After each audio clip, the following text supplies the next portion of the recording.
Mobile की घंटी बजते ही पार्वती ने मोबाइल स्क्रीन पे नजर डाली। उसे स्क्रीन पे पी चमकता नजर आया। इसका मतलब था कि वो काल पाशा की जानिब से थी। वो उस वक्त इखलाक के साथ एक ही सोफे पे बैठी टीवी से लुत्फ अंदोज हो रही थी। एक मर्तबा तो उसका इरादा काल मुनक़ते करने का हुआ, मगर फिर ये सोचकर कि ये बात इखलाक को शक में डाल देती, उसने मोबाइल कान के साथ लगा लिया। दूसरी जानिब पाशा के अल्फाज सुनते ही उसके 14 तबक रोशन हो गए थे। उसे ये भी याद न रहा कि वो कहाँ और किसके साथ है। काक को क्या हो गया महाराज, इतनी भोली ना बनो। सीआई मेरे दरवाजे पे दस्तक दे रही है। उसके वहमो गुमान में भी नहीं था कि पाशा एजेंसी के काबू में आ सकता है। वो गुलोगीर आवाज में बोली, महाराज भगवान की सौगंध कि मुझे कुछ भी खबर हो। अगर ये सब कुछ हुआ भी है तो मेरी बेखबरी में हुआ है। मैं बेकसूर हूँ महाराज, मैं मर तो सकती हूँ, आपको धोखा देने का ख्याल ज़हन में नहीं ला सकती। राम कसम महाराज, मैंने मुखबरी नहीं, आप मेरा यकीन करें, मैं गद्दार नहीं हूँ।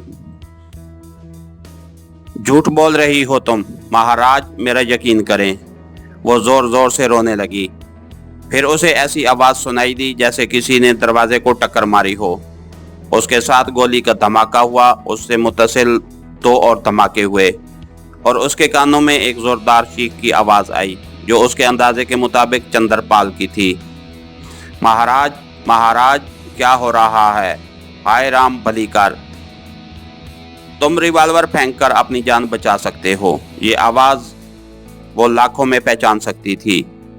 ये उसी खूबरू जवान की आवाज़ थी जिसने उसे पूछ-गुछ की थी। इस हार से मौत बेहतर है, पार्वती अलविदा। उसके कानों में पाशा की मायूसी भरी आवाज़ आई। नहीं महाराज, भगवान के लिए ऐसा मत करो। मगर उसका फिक्रा पूरा होने से पहले उसे एक जोरदार धमाका सुनाई दिया। पार्वती का ज़हन मायूसा हो गया था। मोबाइल से अब भी हल्की हल्की आवाज़ें आ रही थीं। कोई दूर से बोला था, सब खैरियत है ना सर? हाँ खैरियत है, अंदर आ जाओ। एक दूसरी आवाज़ सुनाई दी। क्या रहा? यही दोनों थे, अपने भगवान के पास पहुंच गए हैं। अब शायद अगले जन्म में ही हमारे हाथ आए। इरफान, शौकत से पता करो इनके मिशन का क्या हुआ। जी सर कहकर वही आदमी किसी से फ़ोन पे मुस्तफसर हुआ। शौकत, क्या रहा? और दूसरे जानिब का जवाब सुनकर बोला, गुड हो गया, उसे लेकर गेस्ट रूम पहुंचो, हम आ रहे हैं। उसे कहो एक आदमी पार्वती की निगरानी के लिए भी चला जाए। ये आवाज़ उसे होश की दुनिया में ले आई। मोबाइल ऑफ करते हुए उसने दाएं बाएं देखा। इखलाक उसकी तरफ मुतवज्जो था। उसके चेहरे पे दुनिया जहान की हैरानी छाई हुई थी। उसे काल मुनक़ता करते देखकर वो मुस्तफसर हुआ। शुमैला, क्या बात, किससे बात कर रही हो? खैर तो है? हाँ, वो चौंक गई थी। शुमैला, कौन है ये महाराज? तुम्हारी गुफ्तगू मुझे बड़ी अजीब लग रही थी। मिस्टर इखलाक, आपका बड़ा शुक्रिया कि आपने मुझे इतने दिन ठिकाना मुहैया किया। अब आपसे बिछड़ने का टाइम आ गया है। मेरे बारे तुम्हें तुम्हारे हम वतन आकर बता देंगे। ये कहते ही उसने पाँव में चप्पल पहनते हुए बैठ कर रुख किया। उसके पास इतना टाइम नहीं था कि वो इखलाक की गलतफहमी दूर करती रहती। शुमैला, शुमैला, इखलाक ने वहशत भरे लहजे में पुकारा, मगर वो सुनी अनसुनी करके दौड़ती चली गई। जिंदगी बचाने की जबलत उसके अंदर पूरी शिद्दत से उभर आई थी। पाशा की मौत का सदमा इतना ज़्यादा नहीं था कि वो अपने दिफा से गाफिल हो जाती। ये खबर तो उसके लिए खुशी का बायस बनी थी कि इस वक्त कोई भी उसकी निगरानी पे मुतय्यन नहीं था और वो उसका भरपूर फ़ायदा उठाना चाहती थी। उसका तेज़ तरार दिमाग सरहद से इस नतीजे पे पहुंच चुका था कि वो गफलत और नादानी में सीआई के हाथों इस्तेमाल होती रही थी। यही वजह थी कि वो इनके चंगल से निकल पाई थी।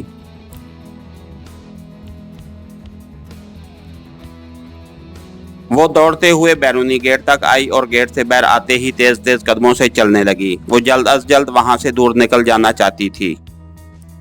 इखलाक उसे आवाज़ें देता हुआ सहन तक उसके पीछे आया। उसके गेट से बाहर निकलते ही उसके जहन में जाने क्या आया कि वो भी गाड़ी में बैठकर उसके पीछे हो लिया। वो उसे एक जानिब तेज तेज कदमों से जाती दिखाई दी। गाड़ी उसके करीब ले जाके वो बोला, शुमैला बैठो, कहाँ जाना है, मैं छोड़ आता हूँ।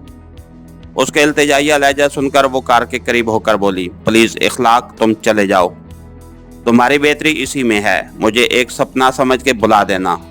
शुमैला, गाड़ी में तुम यहाँ से जल्दी निकल सकती हो और मैं वादा करता हूँ कि जहाँ कहोगी वहाँ तुम्हें छोड़कर वापस आ जाऊँगा।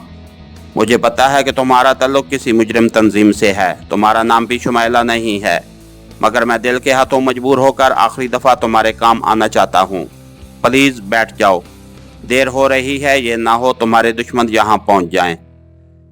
पार्वती एक लम्हे के लिए झिझकी और फिर उसके साथ बैठ गई। शुक्रिया, कहाँ जाना है? वो जख्मी लहजे में मुस्तफसर हुआ। बस यहाँ से निकलो, वो मुख्तसरन बोली और इखलाक ने सर हिलाते हुए गाड़ी आगे बढ़ा दी। कार में खामोशी छाई रही। दोनों सोचों में गुम थे। कुछ दूर आने के बाद वो खामोशी तोड़ते हुए बोली, बस यहीं उतार दो। गाड़ी रोककर इखलाक ने अपनी जेब से पर्स निकाला और उसमें मौजूद सारी रकम निकालकर पार्वती की तरफ बढ़ा दी। ये रख लो, काम आएंगे। अगर मजीद पैसों की ज़रूरत पड़े तो मेरा फ़ोन नंबर आपके पास है, कॉल कर लेना। जहाँ कहोगी रकम पहुँचा दूँगा। उसके अलावा भी मेरी किसी किस्म की मदद दरकार हो, मुझे हरदम तैयार पाओगी। बाकी ये तो मुझे मालूम है कि तेरा मेरा मिलाप नामुमकिन है, मगर फिर भी हमेशा मुझे मुंतज़िर पाओगी, हमेशा। आखिरी अल्फाज कहते हुए उसकी आवाज़ पर आ गई थी। पार्वती के पास इन जज्बाती बातों का वक्त नहीं था। वो जल्द अज जल्द उससे और हर उस चीज़ से जिसकी मदद से सीआई उसे तलाश कर सकती थी दूर जाना चाहती थी,